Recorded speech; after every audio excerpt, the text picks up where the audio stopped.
The Financial Times called him one of America's most prominent climate change skeptics. As a matter of fact, he even earned the title enemy number one to the current climate change community. He's been a guest on many entities, ABC Evening News, Nightly News, NBC, a whole host of things. So he comes well-founded and expert in this area. Myron, welcome back to the Conservative Command Radio Show. We're glad to have you back. Thanks for having me. With all that's going on in Washington, I think it's likely that only a few people perhaps noticed the fact that Barack Obama named in my estimation, the extraordinarily political character, co-chair of the Obama-Biden transition team in 2009, John Podesta, as the president's counselor for climate and energy. And with such a political nature swirling around energy that we've seen, that frankly scares me a little bit.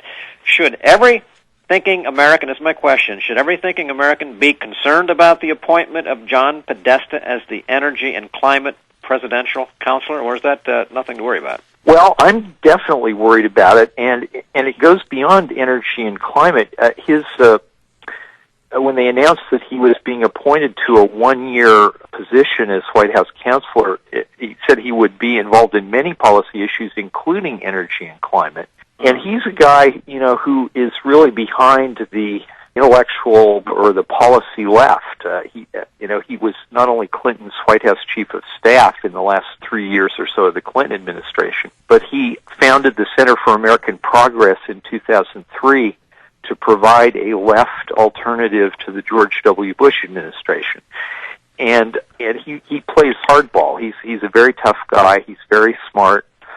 He thinks that the president, after the Republicans took over the Congress after the House after the 2010 election, he started advising Obama to forget about Congress, just do everything by executive order. You have lots of power, just push it. So I think we have lots of problems, but on energy in particular, and I would also say on federal lands in particular, which is another special interest of his. In following up on that, because I thought that was a most extraordinary thing. We've already seen a tremendous abuse of power in the arbitrary imposition of EPA regulations, for example, in the area of energy. And Barack Obama clearly loves to abuse power through executive orders, and when Podesta said that he wants more, that becomes the question. If John Podesta and Barack Obama, both who love to make law through executive order, violation of the Constitution, usurpation of power, if they could get what they really would want, what do you fear them perhaps doing? That's because right now, the fact of the matter is, Congress has had very, very little pushback on nearly anything that this administration has done through executive order.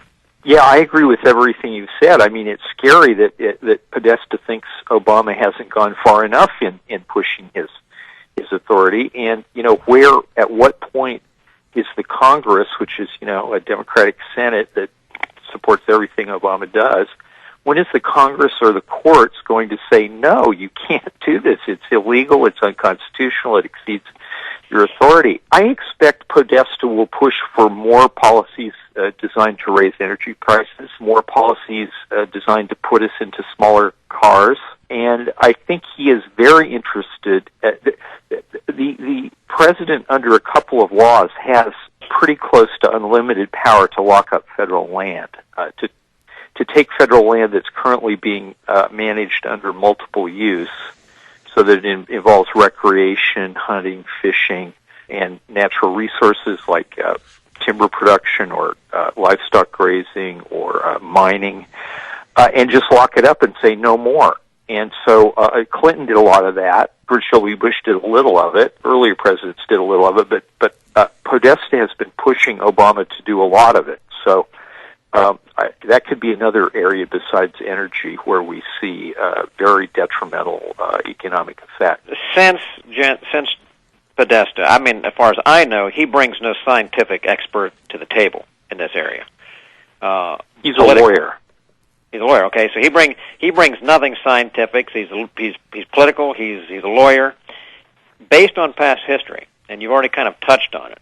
But what would give us a predictable clue as to where he will advise? In other words, this area of energy is so critical historically to us in the nation, and right now. And you mentioned, smaller cars and that kind of thing, but is that really all we're talking about? I mean, is all of this over, we want to drive a smaller car rather than an SUV? I mean, it can't be just that, surely. No, well, I think, if you're interested in his wider ambitions, you go to the Center for American Progress website and look at some of the things they produce. They think that the president has much more power under current environmental law to regulate the burning of coal, oil, and natural gas. They think he can go much further than they're already proposing to do at the EPA. He has said that if, and this is a special interest of his, I mentioned federal lands, he said that, look, for every acre of federal land or offshore that is leased for oil and gas production,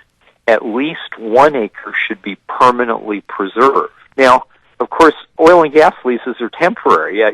They bid on them. They pay money into the federal treasury. If they discover oil after drilling, then they put down wells and they pay a royalty for every barrel that they produce, the company produces. And then when they're done, they clean it up and they're gone. So the land is back. But he wants to use that the leasing to lock up 1 acre for every acre. So I mean that's the kind of clever way he thinks. That this is a balanced approach. If we lease 1 acre temporarily, we can lock up 1 acre forever. That's environmental balance in his view. Well, economic balance in that view obviously means less growth and less everything else. I think his position, certainly the president's position, for instance, has been to oppose, for instance, the XL pipeline. Which would bring oil down and so forth, and they have frustrated the fracking process that has just opened up just massive amounts of new energy here. Yes, they're trying to.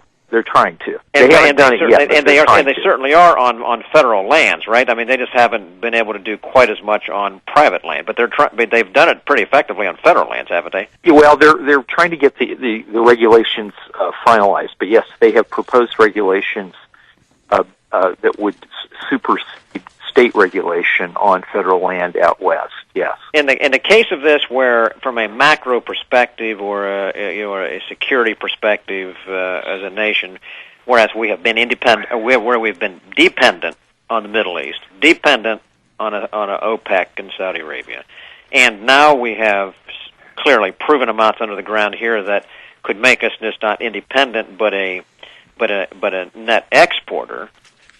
While these things are being slowed down here, it appears that some of our own technology is being taken overseas, and in some of these other countries, they're beginning to use it and find a large amount underneath. From a business perspective, it's almost like we're being sabotaged from the perspective that we, being here, could be a major exporter, good for us economic and so forth, but there's a suppression of this, which is allowing certain of these other countries, I think, they're going to be coming forward and going to replace us. Do you see that happening and from the standpoint of this policy?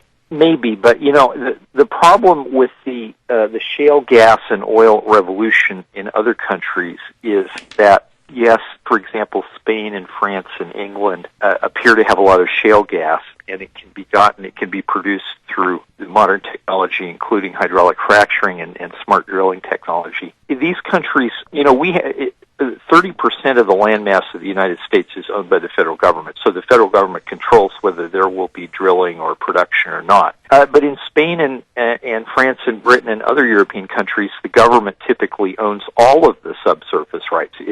So the surface may be most of the land. There's very little, state-owned land in these countries. They have some national parks, but they have nothing like 30% the way we do. But they've all asserted that the government owns the subsurface rights. And that means that the local people will oppose it because they get nothing out of it except grief. They just get the drillers coming in and drilling and laying down pipes and so on, and they get no royalties. So So every place in Europe that's had that potentially has shale gas, there's a lot of local opposition. It'll take some time for, I think, this technology will. Hydraulic fracturing has been around for a long time. It's combining it with horizontal drilling and smart technology to be able to see where the oil or gas is. When you put all those three together, you have a revolution, and yeah, that will spread all over the world, and I hope that the Obama administration can't frustrate it here. Okay, well that's good to know from that perspective. We're going to Myron, we're going to break away here in just a second. Well, we appreciate your time. And is this guy, we're talking with you about Obama names John Podesta as counselor. We'll focus on energy and climate, and it's your article on globalwarming.org. Is this guy just another one of Obama's political hacks, one of his czars from Chicago, like Van Jones? Well, he is from Chicago, and I don't know if he was ever involved in Chicago politics, but he grew up there, and he knows how it operates. I think Van Jones was involved in Chicago politics. But John Podesta is different. He's cut above. He's been brought in. It's a sign of desperation in the Obama White House. I mean, things have gone rather sour the last couple months, and they're trying to salvage what they can and get as much of their very left-wing agenda in place before the end of Obama's term. And so Podesta is a very tough guy. He's very smart, and he's got very sharp teeth, and he's both politically savvy and policy savvy. And so he has really been brought in, I think, to try to turn the Obama ship around, or stop the sinking of it. And then once he's done that, and they've Obama's poll ratings aren't going down, and Obamacare, I guess, will maybe start working. I don't see how that's possible, but maybe. And then the idea is that Podesta will then be one of the really strong pushers to get some of the rest of the agenda enacted. And if you look at all the agenda from the first term, the one big thing that they got nowhere on was cap and trade for raising energy prices and reducing emissions from burning coal, oil, and natural gas. So they're going to, that's Podesta's particular interest, and so I expect that he will, he's going to do a lot of damage control for Obama, I think. But I think once, if they can stabilize Obama's position and he doesn't keep sinking in the public popularity, then I think Podesta will turn his attention to, making energy more expensive for Americans. Myron, in your article you wrote, talking about that Podesta is a savvy guy, you wrote here, Podesta wrote a memo which laid out what needed to be done to win the energy issue for Obama and the Democrats. The Obama campaign followed most of Podesta's advice and did turn public opinion in favor of Obama on energy policy. So as you say, he is a very savvy guy. And also in your article, you wrote, everyone in the administration, including Barack Obama, already knows that he has worked closely with billionaire Tom Steyer to kill the Keystone XL pipeline. Will you tell our audience about this guy, Tom Steyer, and possibly why he's so against the Keystone XL pipeline? This guy's a billionaire, and is there some funding going back and forth between Steyer, Podesta, and some of Podesta's organizations, like the Center for Equality? Yeah, those are big questions. Tom Steyer is a hedge fund billionaire from out in the Bay Area, San Francisco, or Silicon Valley's area. I don't know where he lives, but he got a bee in his bonnet about renewable energy, and he may have some investments. I don't know. He may have lots of investments in renewable energy, but he got a bee in his bonnet about renewable energy and then about global warming. And yes, usually when billionaires have a very strong political position, they also, have some investments that would profit from that position. And Gee, isn't that interesting how that works out? Yeah, but I expect he does. But I think the main thing is he's a true believer. I mean, he really believes that global warming is an imminent crisis. It's here now. It's very bad, and it's going to get worse. And we have to stop it. And the Keystone Pipeline is kind of the line in the sand. You cannot. We have to start stopping it right now, and this is, step one. So he is very adamantly opposed, and John Podesta until recently president of the Center for American Progress, was very interested in what very wealthy left-wing Democratic donors were interested in, because he had to raise a lot of money to keep the Center for American Progress going. Yeah. So it's no surprise that he and Tom Steyer are allies on stopping the Keystone Pipeline. And I would guess that the people who, on the pro-Keystone side, the TransCanada and the Canadian government and the Alberta government up in Canada, those people who think that, well, Obama will eventually do the reasonable thing, and he's delayed it a long time, but it won't be long now, and next year he'll approve it. I think they've got another thing coming. I think this is a sign that he's going to try to run out the clock and not approve it in the next 3 years, and at that point, even if the next president is for it, I mean, the company may have given up by then. I think he can run out the clock on this one. Myron, tell me if I'm thinking a little bit outside the box on this one, but I think these global warming idiots have more than just climate change in their agenda. And what I'm getting at, and you tell me if I'm trying to think outside the box a little bit too much. I'm on Podesta's website, Center for Equality, and this other website, AmericanProgress.org. And what these websites talking about is income equality. And, they're saying here that 90% of the income has gone to 1% of the wealthiest in this country over the past decade or so.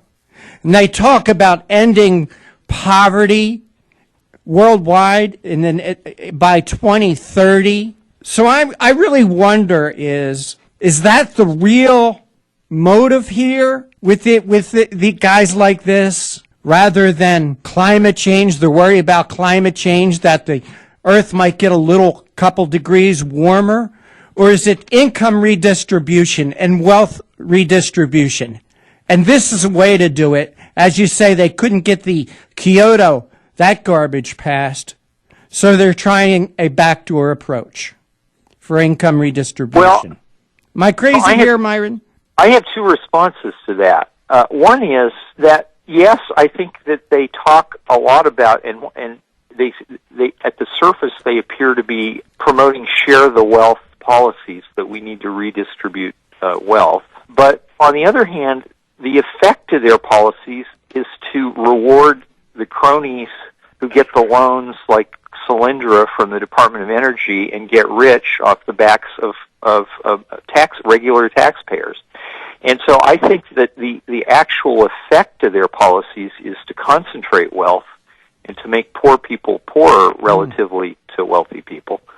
But, I don't know how sincere they are, or whether it's, I don't know whether they're sincere, but their policies are misguided, or they're hypocritical and they talk in terms of share the wealth, but they know that it leads to greater concentration of wealth. I really don't know, and I'll let you figure that out.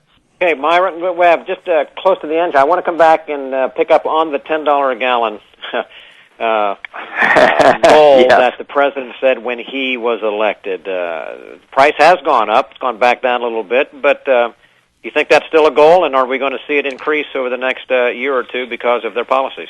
No, I don't think we will, because I think the shale oil and gas revolution, oil and gas production is going down on federal land out west, and those companies out there are hurting.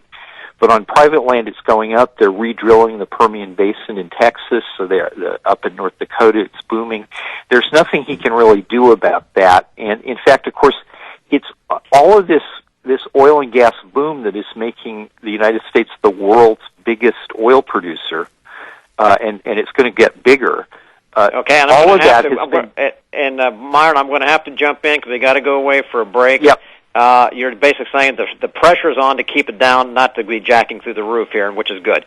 Tell our listeners where to go to follow more about what you're writing here, Myron, please. Go to globalwarming.org.